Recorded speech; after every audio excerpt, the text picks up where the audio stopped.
हरिः ओम् नमः सर्वेभ्यः। अद्य श्रीमद्भगवद्गीतायाः प्रथमभागस्य 44तमं दिनम्।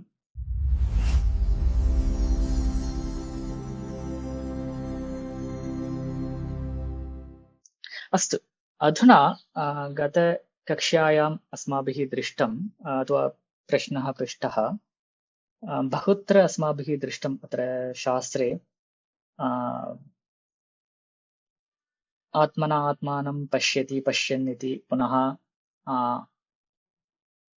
आत्मना आत्मानम् उद्धरेत् आत्मना आत्मानम् इति, पुनः ब्रह्मार्पणं ब्रह्मविः तत्रापि ब्रह्मैव इति, तत्रापि पुनः सर्वं ब्रह्म इति उच्यते। तत्र सर्वत्रापि आत्मनः काचित् क्रिया बोध्यते एव, अतः आत्मा कर्ता एव खलु इति पृच्छामः चेत् तत्र उत्तरं किञ्चित् वयम् अत्र चर्चां कुर्मः।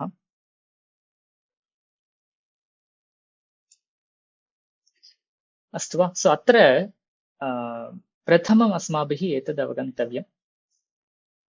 आरम्भे एव अस्माभिः दृष्टम् भगवद्गीतायाः 18 अध्यायाः त्रिधा विभक्ताः सन्ति। इत्युक्ते 6 अध्यायाः तथा 6 अध्यायाः इत्येवं त्रिधा विभागः कृतः इति अस्माभिः दृष्टम्। अत्र प्रथम 6 अध्यायाः, तेषु अध्यायेषु जीवात्मविचारः क्रियते। पुनः अग्रिम 6 अध्यायेषु पुनः तत्र भगवतः वा अथवा ब्रह्मणः वा विचारः तत्र क्रियते। पुनः अन्ते अन्तिम 6 अध्यायेषु जीवैश्वर ऐक्यता तत्र उच्यते। अतः अत्र आत्मा इति शब्दः बहुत्र प्रयुज्यते शास्त्रे, अत्र भगवद्गीतायाम्। अत्र आत्मा शब्दः समानार्थः नास्ति सर्वत्र। यथा सः इति शब्दं स्वीकुर्मश्चेत् रामायणपठनावसरे सः शब्दः प्रायशः रामः इति अर्थं द्योतयेत्। स एव सः शब्दः महाभारतपठने तु कृष्णस्य द्योतकः स्यात्। यथा सः इत्यस्य किं निश्चितः अर्थः न कोऽपि अस्ति, तथैव आत्मशब्दस्य अपि वस्तुतः आत्म इत्यनेन सर्वनामशब्दवत् एव आत्मशब्दः अपि प्रभवति सर्वदा क्वचित्, तथा उभयतापि वक्तुं शक्नुमः। अतः आत्मा इति वदामः चेत् सर्वदा आत्मा इत्यस्य ब्रह्म इति अस्माभिः न स्वीकरणीयम्। अत्र आत्मशब्दः अत्र कस्मिन् प्रसङ्गे सः शब्दः प्रयुज्यते तद् दृष्ट्वा तत्र अर्थभेदः कल्पनीयः। अस्तु वा? उदाहरणम् एकं स्वीकुर्मः। अहम् इति वयं वदामः आरम्भे। अहम् इति शब्दः अस्ति। अत्र अहं शब्दः अहम् इति वदामः चेत् आरम्भे सर्वैः किम् अङ्गीक्रियते? अहम् इति वदामः चेत् शरीरेण यदस्ति, शरीरं प्लस् मनः, तत्सर्वम् including shariram and other avayavams, it's actually called as aham initially. So tatheva uchyate aham नाम मम शरीरेण सह यदस्ति मयि तदेव अहम् इति ज्ञायते। पुनः यदि किञ्चित् ज्ञानं भवति ततः परं ज्ञायते शरीरम् इत्येतत् अहं शरीरं नास्मि इति वयम् अवगच्छामः। प्रायशः तत्र अहम् इत्यस्य अर्थभेदः तत्र जायते। प्रथमम् अहम् इत्यत्र शरीरम् इत्येव तत्र वस्तुतः अर्थः। So if you are actually identifying yourself as your body, then aham actually indicates the body. So तथैव यदा जीवात्मदृष्ट्या वयं पश्यामः चेत् अहं करोमि इति वदामः तदानीम् अहम् इत्यस्य कः अर्थः? अत्र शरीरं नास्ति, अहं जीवात्मा, अहं करोमि तथा अर्थः भवति। So now the word I, the aham, is identified with the jivatma, and from the point of jivatma the meaning of aham is taken. So तथैव यदि ज्ञानवतां बुद्धौ अहम् इत्यस्य कः अर्थः स्यात्? प्रायशः ब्रह्म इति अर्थः स्यात्। So from the point of jnanis or panditas, the meaning of aham changes. So from their perspective, aham nama ब्रह्म ब्रह्मस्वरूपं सद्भावः इति अर्थः तत्र भवति. अतः अत्र शब्दः समानः एव अहम् इति शब्दः, परन्तु कस्मिन् प्रसङ्गे कथं प्रयुज्यते इति दृष्ट्वा तत्र अहम् इत्यस्य भेदः दृश्यते. तथैव आत्मशब्दस्य अपि भवति. आत्म इति शब्दस्य अपि क्वचित् आत्मशब्दः शरीरस्य पर्यायत्वेन आत्मशब्दः भवति, क्वचित् मनसः पर्यायत्वेन आत्मशब्दः भवति, क्वचित् जीवात्मदृष्ट्या आत्मशब्दः प्रयुज्यते, क्वचित् ब्रह्मदृष्ट्या आत्मशब्दः प्रयुज्यते. So the meaning of atma changes and अर्थः कः आत्मशब्दस्य कः अर्थः चेत् self इत्येव तत्र अर्थः. It just means the self. So which self we are talking about, that differs based on the context, whether we are talking from the perspective of body or from the perspective of mind or from the perspective of Jivatma or the Paramatma or the Brahma or whatever it is. Right? So अतः पुनः आत्मशब्दस्य okay, now let's take some of the examples. अत्र पश्यामः चेत् द्वितीय अध्याये मुख्यः विषयः आत्मज्ञानमेव तत्र मुख्यः विषयः. अत्र कः आत्मा अत्र उच्यते, साक्षात् ब्रह्मात्मा एव, परमात्मा अथवा ब्रह्मात्मा एव अत्र उच्यते. So when you are interpreting the Atma Shabda from the shlokas of 11 to 25 or so, you should take Atma Shabda as equivalent as the Brahma or the Bhagavan or Paramatma. In that sense, you should understand the word Atma Shabda. So तथा तत्र पश्यामः चेत् अयम् आत्मा न कर्ता न भोक्ता नाम तद् ब्रह्मा अकर्तृ अभोक्तृ इति अस्माभिः अवगन्तव्यम्. So hope this is clear. First thing. So in all the shlokas that we have studied so far from 11th, from the second chapter till probably next up to 25 or 30. So it is all the Atma Jnana Prakaranam. So in this, the Atma that we are talking about is the Brahmatma or Paramatma. So that Atma, that we are studying all the qualities of that particular Atma here. So now we'll take a few other examples. Atra kim svikurmaha. अत्र किम् उच्यते, ब्रह्मार्पणं ब्रह्महविः ब्रह्माग्नौ ब्रह्मणाहुतं ब्रह्मैव तेन गन्तव्यं ब्रह्मकर्म समाधिना. अत्र किम् उच्यते, सर्वं ब्रह्म इति उच्यते. सो यः तद् अत्र वस्तुतः प्रसङ्गः तु अत्र यागः कश्चन प्रचलति, यज्ञः कश्चन प्रचलति. तत्र यज्ञकर्मणि कर्ता अपि ब्रह्म, तत्र यज्ञे तत्र अग्निः अपि ब्रह्म, पुनः हविः यद् तत्र दीयते तदपि ब्रह्म, पुनः तत्र दर्वी या उपयुज्यते सा दर्वी अपि ब्रह्म, तत्र यत् फलं तत्र उत्पद्यते तेन यज्ञेन तत् फलमपि ब्रह्म इति वस्तुतः उच्यते. तत्र पञ्चवस्तूनि तत्र ब्रह्मत्वेन ज्ञायन्ते वस्तुतः. अत्र किम् उच्यते, अत्र कर्ता अपि ब्रह्म इत्यनेन अस्माभिः किम् अवगम्यते, प्रायशः ब्रह्म इति अकर्तृ इति अस्माभिः पूर्वं पठितं द्वितीय अध्याये. परन्तु चतुर्थाध्याये ब्रह्म करोति, किञ्चित् कार्यं करोति इति चेत् तत्र वैपरीत्यं दृश्यते. So there is a contradiction here. So अत्र प्रसङ्गः कः इति अस्माभिः ज्ञातव्यं. सो चतुर्थ अध्यायस्य विषयः कः, ज्ञानकर्मसन्न्यासयोगः इति विषयः. अत्र विग्रहवाक्यं कथं भवितुमर्हति, ज्ञानेन कर्मसन्न्यासः इति तत्र विग्रहवाक्यम्. अत्र ज्ञानेन कर्मणः सन्न्यासः इति विषयः अस्मिन् अध्याये चर्च्यते. तन्नाम यः कर्मयोगं करोति अथवा कर्माचरणं करोति सः इतोपि ज्ञाननिष्ठः न भवति, कर्मयोगस्य आचरणं करोति, पुनः अग्रे ज्ञानयोगमार्गेण मोक्षं प्राप्नुयात्, तादृशः कश्चन यः अस्ति तस्य कृते इदं वाक्यम् उच्यते. So one who performs the karma yoga and who is in the path of jnana yoga and reaching the moksha, okay, and he is in the karma yoga stage, is a grihastha, and being a grihastha, doing all the karmas as prescribed in the Vedas, is doing all the karmas as prescribed in the Vedas. By doing that, how he can actually lead to the Jnana Yoga in Jnana Yoga Marga.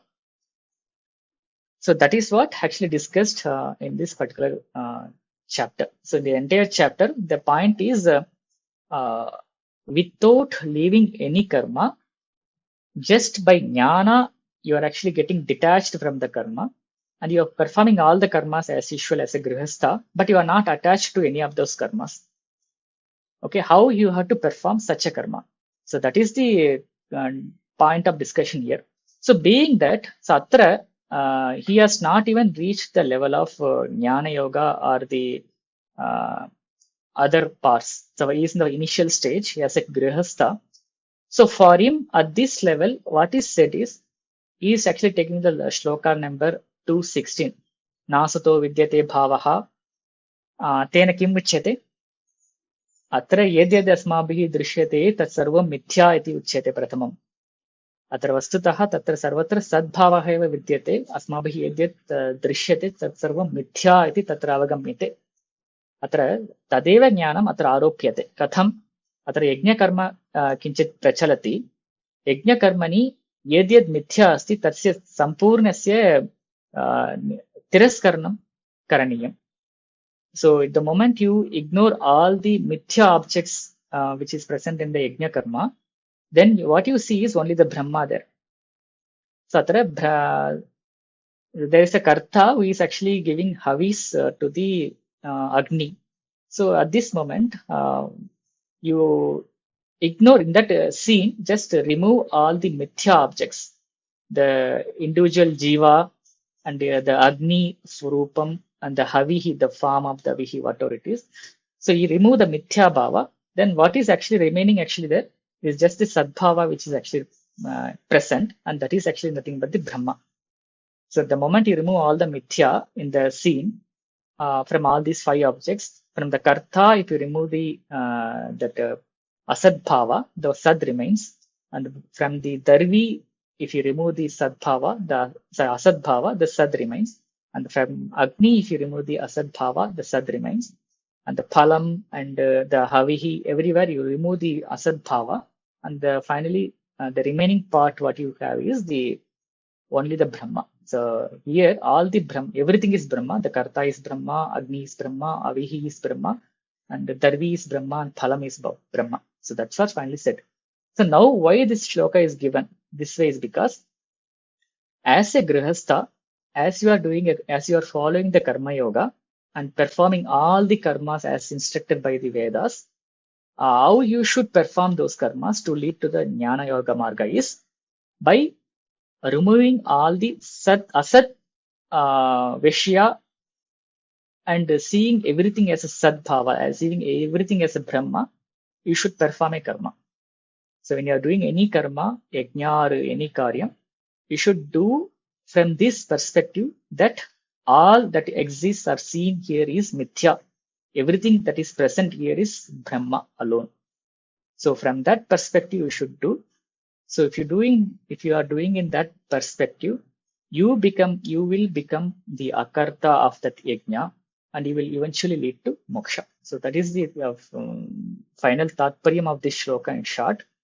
But the point I'm trying to say here, the year Brahma Karoti Ityanena, it is the instruction given to the Grihastha Karma Yogi that he should perform the Karma Yoga in such that it is all, everything is Brahma, it is all done by the Brahma, you are not doing anything.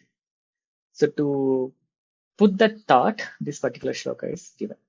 So here the Brahma is, though it is actually, it is the perspective is actually changing here. Okay, hope you are able to get it.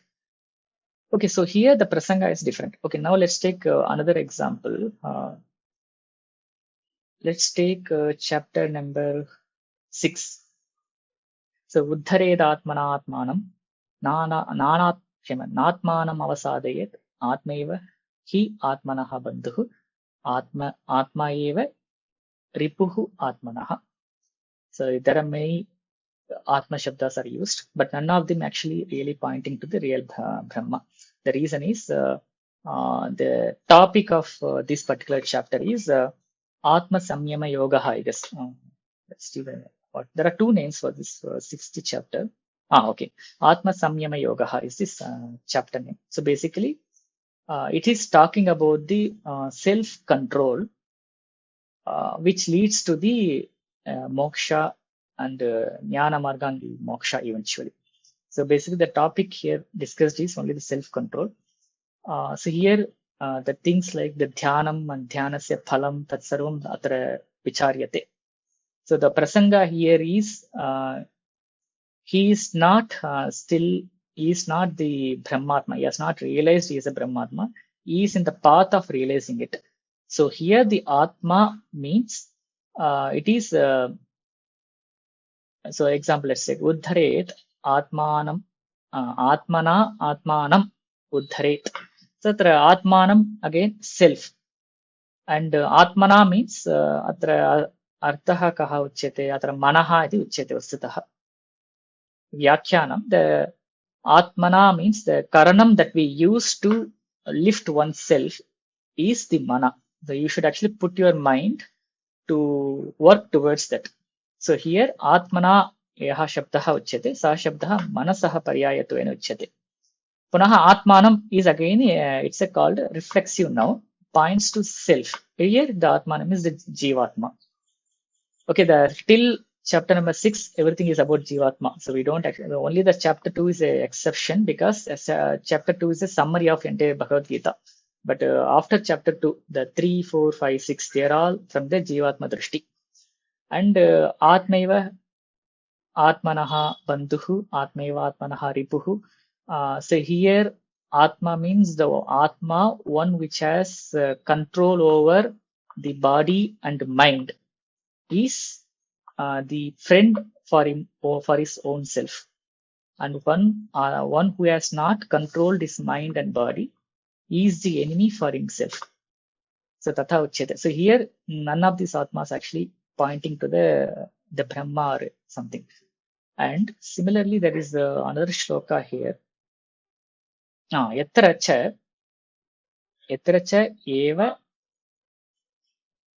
atmana atmanam pashyan atmani tushyati. Okay, so this is again the same 60th chapter. So this is again not talking about the Brahmatma. It's all the Jivatma here again. So again here the Atmana is again the Manaha. Atmanam is the self.